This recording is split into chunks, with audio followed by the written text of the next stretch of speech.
എല്ലാവർക്കും നമസ്കാരം. മിനിറ്റ്സ് കുക്കിൻ്റെ മറ്റൊരു എപ്പിസോഡിലേക്ക് എല്ലാവർക്കും സ്വാഗതം. ഇന്നത്തെ നമ്മുടെ റെസിപ്പി ബയോട്ടിൻ റിച്ച് ആയിട്ടുള്ള ഹോം മെയ്ഡ് ലഡൂസാണ്. നമ്മളിത് തയ്യാറാക്കുന്നത് നട്ട്സ് ആൻഡ് സീഡ്സ് ഒക്കെ ഉപയോഗിച്ചുകൊണ്ടാണ്. ഏത് പ്രായത്തിലുള്ളവർക്കും കഴിക്കാവുന്ന ഒരു ലഡുവാണിത്. ബ്രെയിൻ ഡെവലപ്മെൻറ്റിനും ഹെയർ ഗ്രോത്തിനും ഇമ്മ്യൂണിറ്റി ബിൽഡ് ചെയ്യുന്നതിനും ബോൺ സ്ട്രെങ്തിനും ഒക്കെ നന്നായിട്ട് ഹെൽപ്പ് ചെയ്യുന്ന ഒരു ബയോട്ടിൻ റിച്ച് ലഡുവാണിത്. പിന്നെ നിങ്ങൾക്ക് ഇഷ്ടമുള്ള സീഡ്സൊക്കെ വെച്ച് ഇത് തയ്യാറാക്കിയെടുക്കാം. ചിലർക്കൊക്കെ നട്ട്സ് അലർജി ഉണ്ട്, അപ്പോൾ അത് നോക്കിയിട്ട് വേണം. നിങ്ങൾക്ക് അലർജി ഇല്ലാത്ത സീഡ്സും നട്ട്സും ഒക്കെ ഉപയോഗിച്ചിട്ട് വേണം എടുക്കാൻ വേണ്ടിയിട്ട് കേട്ടോ. സോ നമുക്ക് നമ്മുടെ നട്ട്സൊക്കെ ഒന്ന് ഡ്രൈ റോസ്റ്റ് ചെയ്തെടുക്കാം. ഞാനിപ്പോൾ ഉപയോഗിച്ചിരിക്കുന്നത് walnut, cashew nut, almond and sesame seeds ആണ്.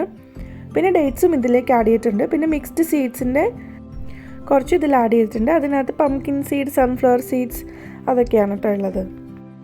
സോ ഞാനിപ്പം വാൾനട്ട് ഒന്ന് ഡ്രൈ റോസ്റ്റ് ചെയ്തിട്ടുണ്ട്. ഒന്ന് ചൂടായതിന് ശേഷം നമ്മൾക്ക് വേറൊരു ഇതിലേക്ക് മാറ്റാം. അതിനുശേഷം ഞാനിപ്പോൾ ആഡ് ചെയ്യാൻ പോകുന്നത് 1 കപ്പ് ആൽമണ്ടാണ്. ഈ ആൽമണ്ടും ഒന്ന് ചൂടായി ഡ്രൈ റോസ്റ്റ് ചെയ്തെടുത്തതിന് ശേഷം അതും നമ്മൾക്ക് മാറ്റി വയ്ക്കാം. ഒരു ലഡുവൊക്കെ ഒരു ദിവസം കഴിച്ചാൽ മതിയായിരിക്കും. പക്ഷേ അത് കണ്ടിന്യൂസ് ആയിട്ട് ഒരു മാസം കഴിക്കുമ്പോഴാണ് നമുക്ക് വിസിബിൾ ചേഞ്ചസ് ഒക്കെ കാണാൻ പറ്റുന്നത്. ഒന്നിൽ കൂടുതൽ കഴിക്കേണ്ട ആവശ്യമില്ല. നമുക്ക് വിശപ്പ് കൺട്രോൾ ചെയ്യാനും വെയിറ്റ് കുറയ്ക്കാൻ ആഗ്രഹമുള്ളവർക്ക് അത് കുറയാനും ഇത് നല്ലതാണ്. കാരണം ഒരു ലഡു കഴിച്ച് കഴിയുമ്പോൾ തന്നെ നമ്മൾക്ക് നന്നായിട്ട് ഫില്ലായ പോലെ തോന്നും. കാരണം ഇത് പ്രോട്ടീൻ റിച്ച് ഒക്കെ ആയതുകൊണ്ട് ഒരു ബ്രഞ്ച് സ്നാക്കായിട്ട് എല്ലാവർക്കും ഉപയോഗിക്കാം. ഇനി ഞാൻ ഇതിലേക്ക് 1 കപ്പ് കാഷ്യൂനട്ടാണ് ആഡ് ചെയ്ത് കൊടുക്കുന്നത്. ഈ കാഷ്യൂ ഒന്ന് ഡ്രൈ റോസ്റ്റായി വരണോടം വരെ നമുക്കൊന്ന് ഇങ്ങനെയൊന്ന് മിക്സ് ചെയ്തെടുക്കാം. ഇനി നിങ്ങൾക്ക് ഷേക്കൊക്കെ ഉണ്ടാക്കുമ്പോൾ ഹെൽത്തി ഷേക്കൊക്കെ അടിക്കണമെന്നുണ്ടെങ്കിൽ ഒരു ബനാന, ഒരു അവക്കാഡോ, ഇതിനകത്തുനിന്ന് ഹാഫ് ലഡു അല്ലെങ്കിൽ ഒരു 1 ഫുൾ ലഡു അതൊക്കെ മിക്സ് ചെയ്തിട്ട് ഒരു ഷേക്ക് അടിച്ചിട്ട് കുട്ടികൾക്ക് കൊടുക്കാനും അല്ലെങ്കിൽ നമുക്ക് തന്നെ ജോലിക്കൊക്കെ പോകുന്നവർക്ക് പെട്ടെന്ന് കഴിച്ചിട്ട് പോകാനും നല്ല ഫില്ലിംഗ് ആയിട്ടുള്ള ഒരു റെസിപ്പിയാണ് ഇത് കേട്ടോ. അപ്പോൾ നമ്മുടെ കാഷ്യൂനട്ടും ഡ്രൈ റോസ്റ്റ് ആയിട്ട് വന്നിട്ടുണ്ട്. ഇനി ഞാൻ ഇതിലേക്ക് നമ്മുടെ മിക്സ്ഡ് സീഡ്സ് ആണ് ആഡ് ചെയ്ത് കൊടുക്കുന്നത്. ഇതൊന്ന് ചെറുതായിട്ട് റോസ്റ്റ് ചെയ്ത് വന്നതിന് ശേഷം നമുക്കിനി ഇതൊന്ന് മിക്സിയുടെ ജാറിലിട്ട് കൊടുത്ത് ഒന്ന് ഗ്രൈൻഡ് ചെയ്തെടുക്കാം. ഇനി നമ്മൾ ആഡ് ചെയ്യാൻ പോകുന്നത് സിസമി സീഡ്സ് ആണ്. ഇനി ഇതിലേക്ക് നിങ്ങൾക്ക് ഇഷ്ടമാണെന്നുണ്ടെങ്കിൽ പീനട്ട്സ് ആഡ് ചെയ്യാവുന്നതാണ്, പിസ്താഷ്യൂ ആഡ് ചെയ്യാവുന്നതാണ്. ഞാനത് രണ്ടും ആഡ് ചെയ്ത് കൊടുക്കുന്നില്ല.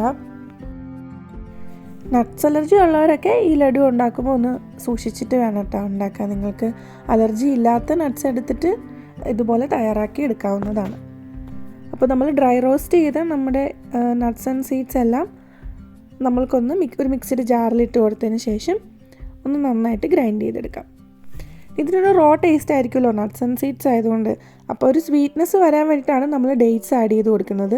ഇനി ഡേറ്റ്സിന് പകരം നമ്മൾക്ക് റൈസിൻസ് ആഡ് ചെയ്ത് കൊടുത്താലും മതിയായിരിക്കും കേട്ടോ. ഇനി ഇത് നമ്മൾ മിക്സിയുടെ ജാറിലിട്ട് കൊടുത്തതിന് ശേഷം നന്നായിട്ട് ഗ്രൈൻഡ് ചെയ്തെടുക്കുക. ബാച്ചായിട്ട് ഗ്രൈൻഡ് ചെയ്താലും മതി കേട്ടോ. ഞാനിപ്പോൾ ഇത് ഫുള്ള് അതിൽ ഒരു ജാറിൽ കയറുന്നത് കൊണ്ട് അങ്ങനെ തന്നെ ഇട്ടു. ഒരു പകുതി ഇതിലേക്ക് ഇട്ട് കൊടുത്തതിന് ശേഷം നമ്മൾ ഡേറ്റ്സും കൂടെ മിക്സ് ചെയ്തിട്ട് ഒന്നും കൂടെ ഗ്രൈൻഡ് ചെയ്തെടുക്കുകയാണ്. ഡേറ്റ്സ് തന്നെ ഇട്ട് കൊടുക്കുമ്പോൾ അത് ഭയങ്കരമായിട്ട് ക്രഷായിപ്പോയി ഒട്ടിപ്പിടിച്ചൊക്കെ ഇരിക്കും നമ്മുടെ മിക്സിയുടെ ജാറിൽ. അതുകൊണ്ട് കുറച്ച് ഈ ക്രഷ് ചെയ്തതിൻ്റെ കൂടെ നമ്മൾ ഡേറ്റ്സ് ആഡ് ചെയ്ത് കൊടുത്തിട്ട് ഒന്ന് ക്രഷ് ചെയ്തെടുക്കുകയാണ്. ഇപ്പോൾ ഈ ഒരു പരുവത്തിലാണ് നമുക്ക് കിട്ടുക. ഇനി ഇതെല്ലാം കൂടി നമ്മൾക്ക് ആദ്യമേ ഗ്രൈൻഡ് ചെയ്ത് വെച്ചിട്ടുള്ള നമ്മുടെ പൗഡർ മിക്സിലേക്ക് ഇട്ട് കൊടുക്കാം. ഇനി ഇതൊന്ന് നന്നായിട്ട് മിക്സ് ചെയ്യുക. അതിനുശേഷം നമുക്ക് ചെറിയ ബോൾസായിട്ട് നമുക്ക് ഉരുട്ടിയെടുക്കാവുന്നതാണ്. നമ്മുടെ കൈ കൊണ്ട് തന്നെ ഇത് ചെയ്താൽ മതി. ഇനി ഇതിനകത്തേക്ക് കൂടുതൽ വെള്ളമോ ഓയിലോ ഇതൊന്നും ആഡ് ചെയ്യേണ്ട. ആ നട്ട്സിൽ തന്നെ ഒരു നാച്ചുറൽ ഓയിലുണ്ട്. അപ്പോൾ നമ്മൾ കറക്റ്റായിട്ട് ബോൾസാക്കി എടുക്കുമ്പോൾ തന്നെ അത് കറക്റ്റ് ഷേപ്പിൽ നമുക്ക് കിട്ടുന്നതാണ് കേട്ടോ. ഇനി ഇത് വലിയ ഹാർഡൊന്നുമല്ല, ഇത് നല്ല സോഫ്റ്റായിട്ടിരിക്കുന്ന ഇതാണ്. നമ്മൾ അരിയുണ്ടയൊക്കെ ഉണ്ടാക്കുമ്പോൾ നല്ല ഹാർഡായിട്ട് വരുന്നത് പോലെ അങ്ങനത്തെ ഇതൊന്നുമില്ല. നല്ല സോഫ്റ്റായിട്ട് തന്നെയാണ് ഇരിക്കുക. നമ്മൾ പിന്നെ ഈ ലഡു തയ്യാറാക്കി എടുക്കുമ്പോൾ നമ്മളുടെ കയ്യിലും മിക്സിയുടെ ജാറിലൊന്നും ഒട്ടും വെള്ളം ഇല്ലാണ്ട് വേണം കേട്ടോ എടുക്കാൻ വേണ്ടിയിട്ട്. നമ്മൾ വെള്ളത്തിൻ്റെ അംശം വന്നിട്ടുണ്ടെങ്കിൽ ഇത് പെട്ടെന്ന് പൂപ്പലൊക്കെ പിടിച്ച് ചീത്തയായിട്ട് പോകും കേട്ടോ. അല്ല എന്നുണ്ടെങ്കിൽ നമ്മൾ ഇതുപോലെ തയ്യാറാക്കി ഒരു എയർ ടൈറ്റ് കണ്ടെയ്നറിലാക്കി വെച്ചിട്ടുണ്ടെങ്കിൽ ഒരു 1 മന്ത് മേളിലൊക്കെ ഇത് വൃത്തിയായിട്ട് ചീത്തയാവാതെ ഇരിക്കും കേട്ടോ. ഇനി ഇതിലേക്ക് ഞാൻ കുറച്ച് സിസമി സീഡ്സ് അല്ലാണ്ട് ആഡ് ചെയ്ത് കൊടുത്തിട്ടുണ്ട്. അത് നമ്മൾ ബോൾസ് ആക്കി എടുക്കുമ്പോൾ അത് കാണാൻ ഒരു ഭംഗിക്ക് വേണ്ടിയിട്ട് ആഡ് ചെയ്ത് കൊടുത്തതേ ഉള്ളൂ കേട്ടോ. അപ്പോൾ നമുക്കിത് ഫുള്ളൊന്ന് ബോൾസ് ആയിട്ട് എടുത്തിന് കാണാം. അപ്പോൾ ഇത്രയേ ഉള്ളൂ. എല്ലാവരും ഒന്ന് ട്രൈ ചെയ്ത് നോക്കുക. ഇനി നിങ്ങൾ കിഡ്സ് പാർട്ടിയൊക്കെ നടത്തുമ്പോൾ നിങ്ങൾ ടേബിളിൽ ഡെക്കറേറ്റ് ചെയ്ത് വെച്ച് അടിപൊളിയായിട്ട് പ്ലേറ്റ് ഒക്കെ ചെയ്ത് വെക്കുകയാണെന്നുണ്ടെങ്കിൽ ഇതൊരു നല്ല റെസിപ്പിയാണ് കേട്ടോ.